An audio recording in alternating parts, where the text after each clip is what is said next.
अरे मी झालो यासाठी असं म्हणतोय महामानव विश्वरत्न बाबासाहेबांच्या 133व्या जयंतीच्या निमित्ताने प्रसंगानुरूप मला या उत्सवामध्ये तुम्ही मला आमंत्रित केलं, कारण या उत्सव समितीचे अध्यक्ष सर्वांचे लाडके मामा पगारे मामा आणि त्यांचे सम्यक विचारचे मित्र परिवार आणि त्या परिवारामध्ये मी तुमच्या समोर मी प्रेझेंट आहे, उपस्थित आहे. फार मला या गोष्टीचा आनंद होतोय. बाबासाहेबांच्या विचाराचा जागर या ठिकाणी होतो आहे. बाबासाहेबांना अपेक्षित असलेला समाज की बाबासाहेबांना ह्युमन फेस अपेक्षित होता, मानवतावाद बाबासाहेबांना अपेक्षित होता, ह्युमॅनिटी बाबासाहेबांना अपेक्षित होती. आणि बोलता बोलता एक विचारपीठावर माझ्या कानावर असं आलं, मी थोडंसं ते नमूद करून माझ्या विषयाकडे मी बोलणार आहे. फार आनंदाची बाब आहे, मी परिवारामध्ये तुमच्या आलो, आपल्या सगळ्यामध्ये मला मांडण्याची तुम्ही एक संधी दिली. कारण या ठिकाणी काही गोष्टीचा उल्लेख झाला, कारण ज्यावेळेस मी सर्वप्रथम इथं बसलो होतो आणि त्याच विषयावर मला थोडासा प्रकाश टाकायचा आहे. खऱ्या अर्थानं मला वेगळ्या अँगलनं आणि बोलायचं होतं, पण त्या विषयावर पण बोललं पाहिजे म्हणून एक प्रासंगिक काही मुद्दे माझ्या डोक्यामध्ये आलेले आहे. असो, सर्वप्रथम बहुजन प्रतिपालक वंदनीय जाणता राजा, जाणत नेतृत्व, कारण आपण त्यांच्याकडे बघतो, वंदनीय छत्रपती शिवाजी महाराज, ज्यांना सर्वसामान्यांचा आवाज दाबला होता, दाबला गेला. सर्वसामान्यांच्या आवाजाला चेतावणी, जागृती, संवेदना त्यांनी जागृत केली. आणि एवढंच नाही तर राष्ट्रीय प्रवाहामध्ये ज्यांनी आणलं. मला थोडक्यात बघा की बाबासाहेबांच्या विचाराकडे घेऊन जाताना बाबासाहेबांचे गुरु कोण होते, कारण ज्यांना सर्वसामान्यांना आवाज नव्हता, सर्वसामान्यांना चेहरा नव्हता, सर्वसामान्यांना जगण्याचा कुठलाच अधिकार नव्हता, आणि या सर्वसामान्यांना राष्ट्रीय प्रवाहामध्ये ज्यांनी घेऊन आलं, ज्यांनी घेऊन आलेलं आहे. आणि पहिल्यांदा शिवजयंती ज्यांनी साजरी केली, शिवचरित्राचे पवाडे ज्यांनी लिहिले, आणि शूद्रावर प्रचंड अत्याचार अन्याय झाले, ही जर संवेदना पहिल्यांदा कोण मांडली असेल तर क्रांती सूर्य महात्मा ज्योतिराव फुले यांना विनम्र अभिवादन करतो. कारण नंतर बाबासाहेबांच्या विचारावर फुलेंचा कसा प्रभाव होता, बाबासाहेबांच्या विचारावर बुद्धांचा कसा प्रभाव होता, बाबासाहेबांच्या विचारावर कबीरांचा कसा प्रभाव होता, आणि नंतर बाबासाहेब आणि शाहू महाराज हे पार्ट ऑफ लाईफ आपण त्याला म्हणतो. कारण बाबासाहेब आणि शाहू महाराजांचं नातं आणि ऋणानुबंध कसं होतं याच्यावरही थोडं मी प्रकाश टाकण्याचा प्रयत्न करत आहे. तर पहिल्यांदा मी फुलेंना विनम्र अभिवादन करतोय, आरक्षणाचे जनक प्रणेते शाहू महाराजांना विनम्र अभिवादन करून, ज्यांनी मानवमुक्तीचा लढा प्रबळ केला, शोषितांच्या विरोधात, पीडितांसाठी, शोषितांच्या बाजूने, प्रस्थापितांच्या विरोधात ज्यांनी आपला लढा खंबीरपणे ज्यांनी उभा केला. कारण ज्यांना आमच्यासारख्यांना, आपल्यासारख्यांना ज्यांना चेहरा नव्हता, ज्यांनी चेहरा निर्माण केला. कारण या व्यवस्थेने आमचा चेहरा विकृत केला होता. तुम्ही म्हणाल की सर कोणता चेहरा, तर वर्णव्यवस्था, या वर्णव्यवस्थेने आमचा चेहरा विकृत केला होता. बुद्धिसत्व, महामानव, विश्वरत्न, भारतरत्न, घटनेचे शिल्पकार डॉक्टर बाबासाहेब आंबेडकरांना या 133व्या जयंतीच्या निमित्ताने विनम्र अभिवादन करून काही थोडे मुद्दे तुमच्या समोर मांडतो, थोडं हितगुज करतो. कारण उन्हाचं सावट जाणवतंय आपण सगळे, आणि मला माहित आहे, कारण एकदा माणूस बेभान झालं की ऊन वारा याचा पण कधी माणूस विचार करत नाही. पण मला एक पाहुणा म्हणून तुम्ही मला आमंत्रित केलं, मी परिवारातला माणूस आहे.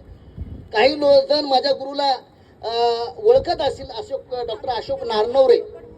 कारण ज्यांच्या जडणघडणीमध्ये मी 3 वर्ष मी वाढलो, first year to third year, मी 90+ विद्यार्थी आहे, मेरिट स्टुडंट आहे मी.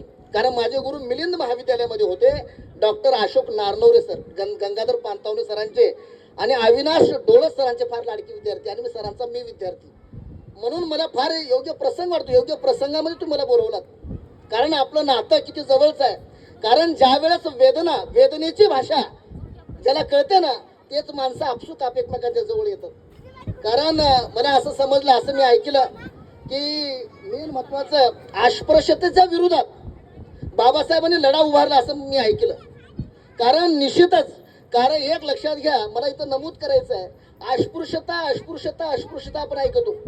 जसं पहिल्यांदा शूद्रा संदर्भातली एक व्याख्या समोर आली आणि शूद्रा संदर्भातला एक चिंतन आणि मंथन जसं फुलेने पहिल्यांदा मांडलं, तसं अस्पृश्यतेची एक नवीन कॉन्सेप्ट, या कॉन्सेप्टवर प्रकाश पहिल्यांदा कोण काढला असेल का, म्हणजे प्रकाश टाकला असेल तर महामानव डॉक्टर बाबासाहेब आंबेडकरांनी टाकलेला. तुम्ही म्हणाल कारण मी 4थीला होतो, कारण मी 4थीला असताना मी माझ्या गावात मी ते विधारक चित्र मी अनुभवलेलं आहे. कारण माझा मित्र हा दत्ता सवारे म्हणून पांढरी पिंपळगावला ज्युनियर लेक्चरर आहे. थोडा मी बायप्रूफ बोलणारा माणूस आहे. कारण जर कोण कुणा जातीत जन्माला यावं जर सांगितलं, हे कुणाच्या हातामध्ये नाही, पण कोण कुठं काय पुढं काय करायचं, कोण कुठं मरायचं किंवा कुठं काय करायचं किंवा आपला विचार कसा जगायचा हे मात्र आपल्या हातामध्ये आहे. ह्याच्यावर मी थोडा प्रकाश टाकणार आहे. कारण माझा मित्र दत्ता सवारे हा 4थीला असताना, कारण मी थोडासा एका वेगळ्या समाज व्यवस्थेतून आलेला माणूस आहे, पण माझ्या आजीवर जो प्रभाव होता, माझ्या आजीवर प्रभाव बाबासाहेबांच्या विचाराचा होता, फुलेंच्या विचाराचा होता, शाहूंच्या विचाराचा होता. माझी आजी म्हणायची, माय दत्ता तुझा मित्र आहे ना, तो माणूस आहे हे पहिल्यांदा तुझ्या डोक्यात आलं पाहिजे, ते तू स्वीकारलं पाहिजे. पांढरी पिंपळगाव, तो आता सध्या ज्युनियर लेक्चर आहे. म्हणजे मी 4थीला असताना माझ्या ताटात घेऊन मी दत्ता सवारेंना जेवायला मी घेतलं, सोबत आम्ही जेवलो, त्यावेळेसचे चटके मी पण सहन केलेले. म्हणजे अस्पृश्यता ही किती दहाक होती. 1995ला ज्यावेळेस 94-95चा काळ असेल त्यावेळेस मी गावात अनुभवलं की अस्पृश्यता फार दहाक होती. आपण बोलतो हो, विचारपीठावर येतो, विचारपीठावर आल्यानंतर अस्पृश्यतेबद्दल बोलणं फार चांगलं वाटतं, पण जावे त्याच्या वंशात तेव्हा कळे. कारण मी ज्यावेळेस 4थी-5वीला असताना माझ्या दत्ता सवारे महार समाजामध्ये जन्म, कोण कुठं जन्माला यावं कुणाच्या हातात नाही. हेच म्हणजे जोहार मायबाप जोहार. मी महाराजचा चोका मेळा म्हणतो ना, की विषमतेच्या विरोधात मेळांचा, कर्ममेळांचा फार मोठा आक्रोश आहे, चोका मेळा आणि कर्ममेळांचा. कारण मी दत्ता सवारांच्या बाबतीमध्ये बघितलं, आम्ही एका ताटात जेवायचो आणि सगळे म्हणायचे हे मराठ्याचं पोरग महाराजसोबत जेवतंय. आणि हे बळीराम पांडेने अत्यंत जवळून अनुभवलेलं आहे. कारण एक लक्षात घ्या, पण माझी आजी सांगायची की माय तुझा मित्र आहे, कारण सगळ्यांचं रक्त सारखं आहे. कारण माझी आजी थोडंसं मी म्हणालो ना, एक थोडं लिबरल विचाराची माझी आजी होती आणि त्याचा फायदा आणि त्याचं म्हणजे जडणघडण त्याच अँगलनं पुढे झाली. कारण मला गुरु तसेच मिळाले. सांगायचं तात्पर्य म्हणजे अस्पृश्यता हा जो शब्द आहे, कारण मुळात बाबासाहेबांनी अस्पृश्यता या शब्दावर का फोकस केलं, अस्पृश्यता या शब्दाला बाबासाहेबांनी का हायलाईट केलं, तर मग याकडे तुमचं लक्ष वेधून मला विचारायचं म्हणजे हे करायचं आहे. कारण मुळात काय असतं बरं का, बोलायला बरं वाटतं, ऐकायला पण बरं वाटतं. बाबासाहेबांनी हे सांगितलेलं आहे की मेन म्हणजे काय माहितीये का, की मी जे तुम्हाला सांगतो ना हे फक्त तुम्ही जगा. कारण मला व्यक्तिपूजक म्हणून माझी पूजा करू नका. माझा फोटो लावून वगैरे तुम्ही डान्स आणि नाच करण्याची काही गरज नाही, कारण मी खूप सहन केले असं बाबासाहेब नेहमी म्हणायचे. बाबासाहेब म्हणायचे की फोटो व्यक्तिपूजक नाहीये. कारण काय होईल, तुम्ही जर मला व्यक्तिपूजक म्हणून, मला देव म्हणून माझं कन्व्हर्सेशन जर देवामध्ये तुम्ही केलात तर तुम्ही विभूतीकरणाकडे तुम्ही वाटचाल करता. विभूतीकरण म्हणजेच हुकुमशाही आहे, हे लक्षात असू द्या. कारण मी तुम्हाला तेही ना आता सांगणार आहे, फार डेंजर. माझ्या विषयाचं टायटलच आहे बाबासाहेब आणि प्रासंगिकता. मी थोडा डेंजर माणूस आहे, कारण मी विद्रोह म्हणजे विद्रोह काय असतो आणि ही समाज व्यवस्था काय असते मी जवळून अनुभवलेली आहे. कारण माझे गुरु आणि माझी तालीम त्यामध्ये माझी जडणघडण झालेली आहे. मी तुम्हाला पुन्हा एकदा सांगतोय की 4थीला असताना मी या व्यवस्थेचे चटके म्हणजे माझ्या मित्राला तर बसलेच आणि मराठा समाजासून मला पण बसले. आणि हे जर समजा आम्ही 4थीला असताना ही परिस्थिती होती तर त्यावेळेस बाबासाहेबांना किती भोगावं लागलं ह्याची कल्पना केली पाहिजे आणि वास्तव आपण जगलं पाहिजे. म्हणजे जसं अस्पृश्यता आपण बोलायला बरं वाटतं, कारण अस्पृश्यतेचा उगम हे हिंदू धर्मामध्ये, कारण हिंदू संस्कृतीमध्ये आणि विशेषतः मी असं तुम्हाला मी टीका करणार नाही कुणाला, ब्राह्मणी व्यवस्थेने एक निर्माण केलेलं एक छोटंसं पिल्लू आहे. कारण मी असं म्हणणार नाही, कारण माझे मित्र ब्राह्मण पण आहेत. कारण बाबासाहेब म्हणायचे की माणसांना विरोध नाही विचारांना आहे. हे थोडं समजून घ्या, कन्फ्युजन होते आपलं. कारण मी बाबासाहेब नेहमी म्हणायचे की माणसांचं परीक्षण, माणसांची चिकित्सा हे तटस्थ असली पाहिजे. आपण कुणाच्या धर्माविरुद्ध, कुणा जातीविरुद्ध नाहीये. पण या हिंदू शास्त्रज्ञाने किंवा या ब्राह्मणी व्यवस्थेने की एक व्यवस्था निर्माण केली आणि ती व्यवस्था कोणत्या वेळा एक पिल्लू कोणतं सोडलं अस्पृश्य. कारण हे अस्पृश्य आहे. जसं आपण म्हणतो ना हो गावाकडे की विठाळाचं चिंतूक आहे, विठाळाचं चिंतूक. कारण विठाळाचं चिंतूक म्हणून ना माझ्याच माणसांना माझाच विठाळ झालेला आहे. कारण विठाळ म्हणले की आपण फेकून देतो. कारण हे चटके बाबासाहेबांना बसले. पण मला इतिहास सांगायचा आहे, हे अस्पृश्यता नावाचं पिल्लू कुठून सुटलं तर प्राचीन वैदिक काळापासून हे पिल्लू बाहेर आलेलं आहे. आणि तुम्हाला आणखीन एक सांगायचं फार मजेशीर आहे. कारण पहिलं काय असायचं माहिती आहे, चतुर्वर्ण व्यवस्था असायची. खऱ्या अर्थानं आपला इतिहास माहीत असला पाहिजे. आपण शूद्र म्हणजे आपण क्षत्रिय हेच आम्हाला माहिती नाही. आमची जमात लढाऊ आहे. कारण हिंदी शब्द जर तुम्ही काढला, हिंदीचे प्राध्यापक असतील, काही हुशार लोक इथे तज्ज्ञ सुजाण लोक सगळे आहेत. शूद्राचा अर्थच होतो क्षत्रिय. पण आम्हाला काय झालं, आम्हाला शिक्षणाचा अधिकारच नाकारला ना हो. त्यामुळे आम्हाला शूद्राचा अर्थच आम्हाला माहित नाही. म्हणून आम्हाला 4th कॅटेगरीमध्ये आम्हाला कन्वर्ट केलं. मग आम्ही शूद्र झालं. पण तरी त्यांचं समाधान झालं नाही. धर्मशास्त्र, ते हिंदू धर्मशास्त्र जे आहेत वैदिकांचं समाधान झालं नाही. त्याने एक नवीन पिल्लू, नवीन कॅटेगरी आमच्यासाठी जनरेट केली आणि ते कॅटेगरी अस्पृश्य. कारण अस्पृश्यचा अर्थ काय होतो, शूद्र, अतिशूद्र. कारण शूद्रापेक्षाही शूद्र आम्ही इतके विटाळ, आम्ही विटाळाचं चिंदूक आपण जे म्हणतो. म्हणजे मला काय म्हणायचं आहे, हे सामाजिक उत्थान. आता हे झाली पहिली पार्श्वभूमी. मग तुम्ही म्हणाल सर की हे सगळं ठीक आहे की अस्पृश्यचं हे पिल्लू सोडलं, मग त्याच्यावर कोण पहिल्यांदा आवाज उठवला. बघा, बाबासाहेबांच्या विचारावर कुणाचा प्रभाव होता हे समजून घेतलं. आपण प्रभाव समजून घेत नाहीये. कारण आपण कुणाच्या संगतीत राहतो हे फार मॅटर करतं, बरोबर आहे की नाही. कारण नंतरच्या काळामध्ये चार्वाक नावाचा एक नवीन विचारवंत समोर आला आणि चार्वाकने सांगितलं की मानवतावादी विचार हे शोषित आहे. पहिल्यांदा जर पहिल्यांदा कोण केला असे लक्षात घ्या, हे हिंदू शास्त्राच्या विरोधात, कारण ब्राह्मणी व्यवस्थेच्या विरोधात चार्वाकने केलेला आहे. आणि पुन्हा बुद्ध तत्वज्ञान समोर आलं, पुन्हा गौतम बुद्धाने केले. आणि यांचा पूर्ण असर हे कुणावर पडला, बाबासाहेबांवर पडला. मला हे सांगायचं आहे. एवढंच नाही तर एक लक्षात घ्या, बुद्ध विचारामध्ये काय आढळतं, समता आढळते. बुद्ध विचारामध्ये काय आढळते, प्रज्ञा आढळते. बुद्ध विचारामध्ये काय आढळते, बंधुता आढळते. आणि बाबासाहेबांनी हे नेमके मूल्य विचारले, नेमके मूल्य स्वीकारले आणि बाबासाहेब जगण्याचा प्रयत्न करू लागले. म्हणजे मला सांगायचं आहे की आपल्याला महात्मा फुले बाबासाहेब वेगळे करता येणार नाही. कारण जे गुरुची परंपरा आहे आणि आपणही तेच केलं पाहिजे. बाबासाहेब आपण जगले पाहिजे. कारण आपण काय करतो, बाबासाहेबांचं इम्प्लिमेंटेशन करत नाहीये, आपण भावनिक होतो. आणि एक लक्षात घ्या, विभूतीकरण शब्दाचा अर्थच असा आहे की हे डोके जर चालले, त्यांना माहित आहे हे जर शिकले ना हे आंदोलन करतील, हे मोर्चे काढतील. बाबासाहेब सांगतात 100 डिग्र्या मला महत्वाच्या आहेत. पुढे लक्ष देऊन ऐका प्लीज, फार महत्वाचा मुद्दा आहे. 100 डिग्र्या मला महत्वाच्या नाही आहेत. मला आंदोलन करणारी जमात पाहिजे, मला चळवळ करणारी जमात पाहिजे. कारण 100 तुम्हाला डिग्र्या भरपूर आहेत, पण तुम्हाला न्याय कोण देणार आहे, तुम्हाला हक्क कोण उपलब्ध करून देणार आहे. आणि बाबासाहेब सांगतात तुम्हाला न्याय हक्क पाहिजे असेल तर, तुम्हाला रिस्पेक्ट पाहिजे असेल तर त्यासाठी शिक्षण सगळ्यात महत्वाचं आहे. कारण बाबासाहेब पुढे म्हणतात की नॉलेज इज सिम्बॉल, नॉलेज सगळ्यात महत्वाचं आहे. आणि हो घातलेली व्यवस्था बघा, शिक्षणापासून आपला वंचित दूर दूर ठेवत आहे. आता अलीकडे खाजगीकरणाचं लोण आहे. म्हणजे हे काय बघा, खाजगीकरणाचा इम्पॅक्ट. म्हणजे बाबासाहेब किती हुशार होते.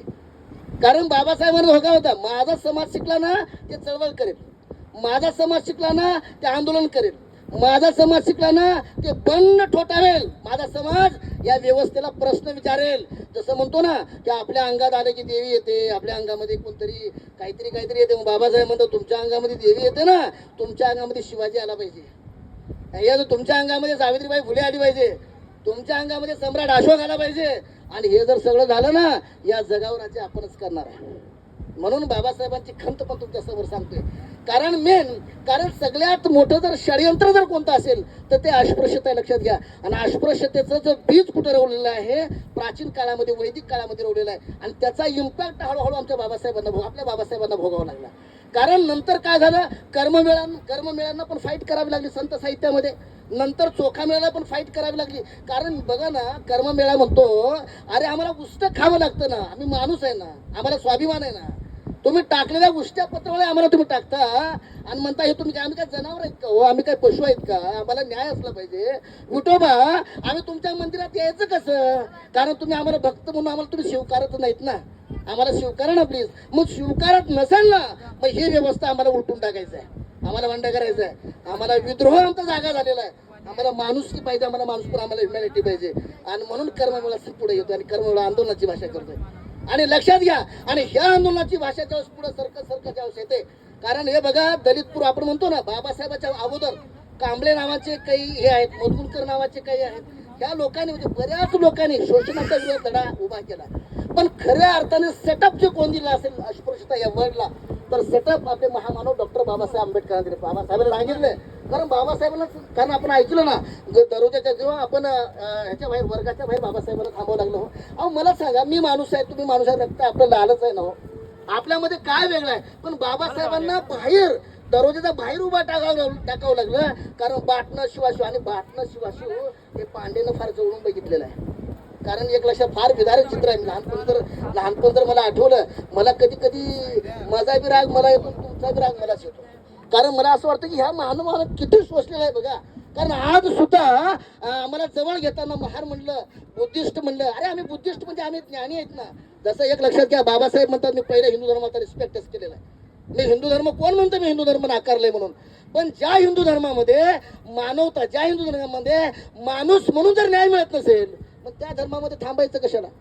म्हणून मी हिंदू धर्म नाकारतोय आणि बौद्ध धर्मामध्ये मी येतोय. म्हणजे बाबासाहेबांना असं नाही, हे चुकीचे लोकांनी पायंडे उभा केले की बाबासाहेबांनी हिंदू धर्माला विरोध केला. 100% बाबासाहेबांनी पहिल्यांदा रिस्पेक्ट दिला होता. कारण बाबासाहेबांनी रिस्पेक्ट दिला. बाबासाहेब म्हणजे हिंदू धर्म ग्रेट आहे, काही प्रॉब्लेम नाही, पण तिथं आम्हाला माणूस म्हणून न्यायच मिळत नाही ना. मग आम्ही त्या धर्मात थांबायचं कशाला? म्हणून बाबासाहेब बौद्ध धर्मामध्ये आले. हे पण जगाला आपण पटवून सांगितलं पाहिजे. कारण म्हणजे जातीभेद काय झालं माहितीये का? सध्या समाजामध्ये काय झालंय की जातीभेद बाबासाहेब म्हणले की यांचे किंवा जे अलग अलग चोखामेळा म्हणले की यांचे सावतामाळी म्हणले की हे सगळं चुकीचं आहे. बाबासाहेबांना असं अपेक्षित आहे, कास्ट नको आहे, कास्टलेस पाहिजे, कास्टलेस. कारण आम्ही माणूस म्हणून आम्ही एकमेकाच्या जवळ आलं पाहिजे, आणि बाबासाहेबांना अपेक्षित आहे. तुम्हाला आणखीन एक मला सांगायचं आहे, कारण काही लोकांचं असं म्हणणं आहे की बाबासाहेबांनी मजुराबद्दलच फक्त काम केले. कारण मी थोडं मला प्रासंगिकतेमध्ये मांडायचं आहे. कारण बाबासाहेबांना अस्पृश्यतेचे जे चटके बसले ना, मग तुम्ही म्हणाले की पांडे सर अस्पृश्यतेचे चटके बसले, तर त्याच्यामध्ये बाबासाहेबांनी सोल्युशन काय सांगितलं? शिक्षण. बाबासाहेबांनी एक सांगितलं की शिक्षणाशिवाय पर्याय नाही. मग शिक्षणाशिवाय पर्याय नाही म्हणजे तुम्ही जर शिकलात तर तुमचा स्वाभिमान जागा होईल. कारण बाबासाहेब दोन गोष्टी फार नमूद करतात शिक्षणातून, शिला विद्या विद्या फुकाची गेली, कॅरेक्टर पाहिजे म्हणतात बाबासाहेब. बाबासाहेब समजणं आणि पचून घेणं एवढं सोपं नाहीये. कारण उगा येऊन आपल्यासारख्याने विचारपीठावर यावं आणि काहीतरी मोठे मोठे भावनिक विधाने करावे, जसं चालू आहे मार्केटमध्ये. ते आता चुकीचं आहे. बाबासाहेब पचवणं फार अवघड आहे, आणि मला असं वाटतं की आपण ते प्राशन केलं पाहिजे. आणि बाबासाहेब जर नीट समजून घेतला ना, आपण वागत आहे. जसं बाबासाहेब म्हणतात की आम्ही बुद्धिस्ट आहेत, आम्ही मेष राशीमध्ये पहिलं होतो, आता आम्ही मेष राशीमध्ये, आम्ही सिंह राशीमध्ये आलो. आम्ही सिंह आहेत, आम्ही लॉयन आहेत, तुम्ही आम्हाला मेष समजू नका. काय विचार आहेत बाबासाहेबांचे. आणि बाबासाहेब नीट आम्ही समजून जर घेतला तर निश्चितच. कारण कसं आहे माहितीये का, की म्हणजे मेन की असं की आमची बाजारू शब्द वापरलाय बाबासाहेबांनी. आमचं डोकं कसं आहे माहितीये का, की आम्ही काय करतो, दगडावर तेल ओततो असं बाबासाहेब म्हणतात, आणि चटणीसोबत तेल नाही असंही बाबासाहेब म्हणतात. अहो एवढं कशाला हो? आम्ही आंदोलन करताना आम्हाला भीती वाटते, नको रे बाबा माझ्यावर हे केस होईल ते. बाबासाहेब सांगतात, उत्थान पाहिजे असेल, परिवर्तन पाहिजे असेल तर चळवळ करावी लागेल, आंदोलन करावे लागतील, सत्याग्रह करावे लागेल. कारण एक लक्षात घ्या, काळाराम मंदिराचा प्रवेश असेल, हे समोर बाबासाहेबांनी जगासमोर दिलेलं फार मोठं मॉडेल आहे. हे लक्षात घ्या, बाबासाहेब 14 तळ्याचा सत्याग्रहाचा उल्लेख झाला, फार सुंदर मांडणी झालेली आहे. पहिल्यांदा मला काही बोलायचं काही ठेवलेच नाही. कारण 14 तळ्याचा सत्याग्रह बाबासाहेब अत्यंत कॉमन भाषेमध्ये बोलतात. हो काय म्हणतात? काय खाल्लं पाहिजे, काय पिल्लं पाहिजे. आणि बाबासाहेब म्हणतात, एक लक्षात घ्या, पाणी आणि परमेश्वर हे बाबासाहेबांचं फार मध्य आहे. कारण मला पाण्याविरुद्धही संघर्ष करावा लागला आणि परमेश्वरासाठी संघर्ष करावा लागला. किती मोठं म्हणजे किती बाबासाहेबांचं चिंता तुम्ही बघा ना, की बाबासाहेब म्हणतात की आमचं हक्काचं पाणी आहे तरी आम्हाला मिळत नाही, आणि आमचा हक्काचा देव आहे तरी लोक इथं आम्हाला येऊ देत नाही. म्हणून आम्हाला 14 तळ्याचा सत्याग्रहही करावा लागला आणि काळाराम मंदिरासाठी बी आम्हाला आंदोलन करावं लागले.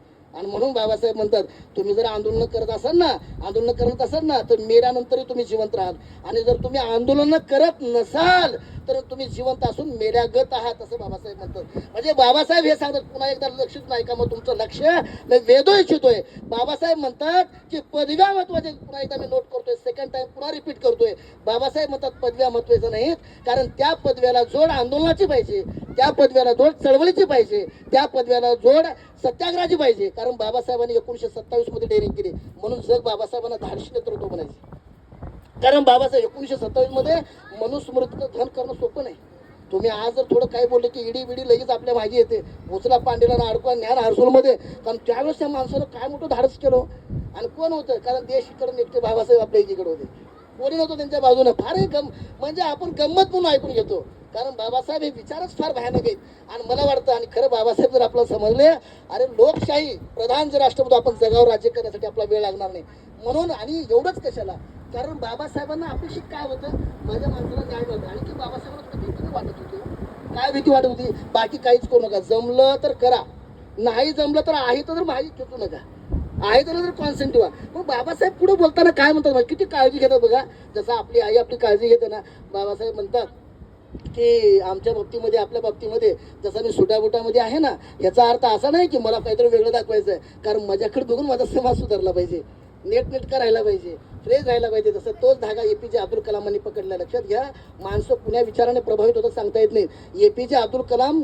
साहेब जे आहेत 2-2 तासाला तोंडावर पाणी मारायचे फ्रेश राहायचे त्यांनी सांगितलं की हे बाबासाहेबांच्या विचाराचा प्रभाव हे लोक मार्केटमध्ये सांगत नाहीयेत बाबासाहेबांच्या आणि एपीची तुलना लोक म्हणजे त्याचं काय साधर्म्य हे लोक सांगत नाहीत कारण त्यांना भीती वाटते मुस्लिम आणि पुन्हा हे बौद्ध एका ठिकाणी येतील जसं आपण म्हणतो ना वंचित आघाडी काय एम आय वगैरे वगैरे येत होते एपीजे अब्दुल कलामावर प्रभाव सुद्धा बाबासाहेबांचा होता कारण एपीजे अब्दुल कलाम साहेब 2-2 घंट्याला तू तोंडावर पाणी मारायचे कारण बाबासाहेबांना माहिती होतं आपण फ्रेश राहिलं आणि बाबासाहेब किती मायेनं बोलतात बघा जसं आपली आई आपला म्हणते ना अरे भांग चांगला काढ पावडर लेव साडी चांगली आपण म्हणते ना आपल्या लेकीला आपली आई म्हणते साडी चांगली ठेवलं पाहिजे चांगलं दिसलं पाहिजे हे सुद्धा 14 तळ्याच्या सत्याग्रहामध्ये महाडमध्ये बाबासाहेब सांगतात भांग असा काढला पाहिजे पावडर असं ठेवलं पाहिजे साडी अशी घातली पाहिजे म्हणजे अत्यंत मायेचा मायाळू माणूस महामानव या जगावर पुन्हा जन्माला गेले नाही बाबासाहेब पुन्हा होणे नाही कारण बाबासाहेबांना काल्पनिक आणि विभूती तुम्ही करू नका बाबासाहेबांना नुसतं फोटो लावून आपण काय करतो बरं का की आपण म्हणजे आता त्याच्यामध्ये सगळे झाले आपण 14 एप्रिल असेल सगळेच नाही आणखी बाबासाहेबांना किती विश्वास आहे हे पण सांगतो बाबासाहेब टीका करत नाहीत बाबासाहेबांचा आपल्यावर विश्वास किती आहे बघा ना बाबासाहेब म्हणतात ना मी काँग्रेसला विरोध केला तर माझ्या लोकांनी विरोध केला मी गांधीला विरोध केला तर माझ्या लोकांनी विरोध केला मी जे सांगितले माझे लोक ऐकतात कारण माझाच विचार घेऊन आरपीआय पुढे जातं माझाच विचार घेऊन दलित तांतर पुढे जातं माझाच विचार घेऊन दलित मुक्ती मोर्चा पुढे जातोय म्हणजे बाबासाहेबांना आपल्याबद्दलचा विश्वास बी किती आहे बघा म्हणजे बाबासाहेब असं म्हणत नाहीत की माझे लोक माझं ऐकत नाहीत कारण बाबासाहेब म्हणायचे काँग्रेस हे जळतं घर आहे जळतं घर जळणारं घर आहे तर मग आमचे लोक म्हणाले काँग्रेस हे जळणारं घर आहे म्हणजे बाबासाहेबांना असा अपेक्षा आहे बाबासाहेबांचं ऊर भरून येतंय की माझे लोक माझ्या विचारावर माझ्या पाऊल वाटेवर माझे वाटसुरू आहेत ह्याच्यावर बाबासाहेबांचा विश्वास आहे पण बाबासाहेब पुन्हा एकदा सांगतात जर माझ्या विचारावर चालत असताना कधी कधी रक्तरंजित लढाया तुम्हाला कराव्या लागतील तुम्हाला दंगलीला सामोरं जावं लागेल तुमच्यामध्ये ते निर्माण करण्याचा लोक प्रयत्न करतील मग त्यावेळेस तुम्ही काय केलं पाहिजे त्यावेळेस एकच काम केलं पाहिजे ते म्हणजे फुले शाहू आंबेडकर विचाराला तुम्ही सोबत घेतलं पाहिजे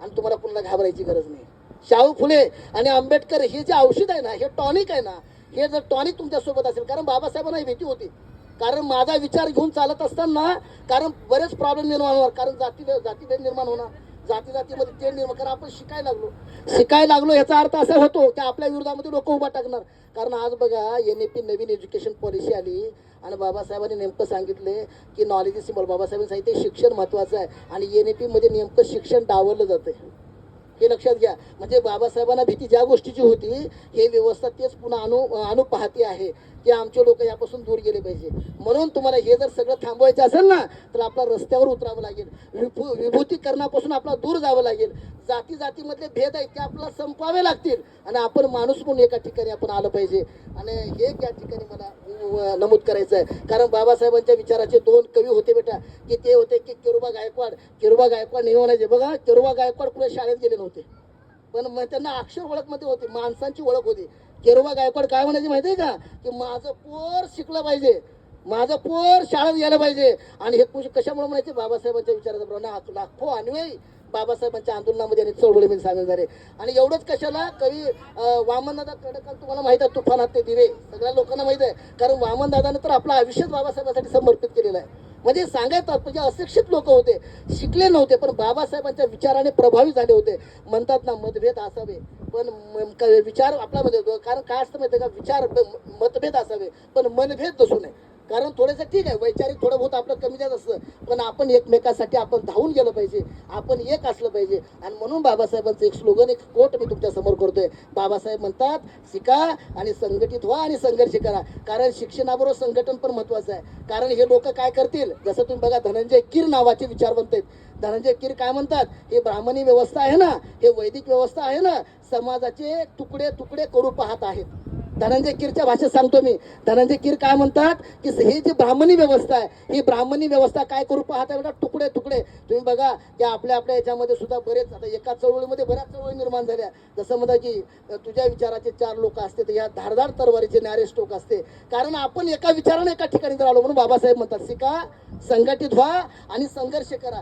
हा मंत्र मी तुमच्या समोर एवढं मांडू इच्छितो. आणि मुळात मला तुम्ही, कारण मला आणखीन खूप बोलायचं आहे, कारण बाबा एवढंच फक्त मला सांगताना एवढंच फक्त सांगायचं आहे की बाबासाहेबांना अपेक्षित असलेला जो विचार आहे तो विचार तुम्ही, कारण हे जागर आहे, बाबासाहेबांच्या विचाराचा जागर आहे. आपण हे विचाराचा जागर या जयंतीच्या निमित्ताने आपण सगळ्यांना घालूया आणि हे विचार सर्वसामान्यापर्यंत आपण घेऊन जाऊया आणि सर्वसामान्यांना आपण आधार देण्याचं काम करूया. आणि हे जर केलं तर खऱ्या अर्थाने आपण बाबासाहेबांची जयंती साजरी केली असं म्हणायला काही हरकत नाही. पुन्हा एकदा माझा विचार या विचारपीठावर थांबतो आणि बाबासाहेबांना पुन्हा एकदा विनम्र अभिवादन करतो. जय भीम, जय श्री.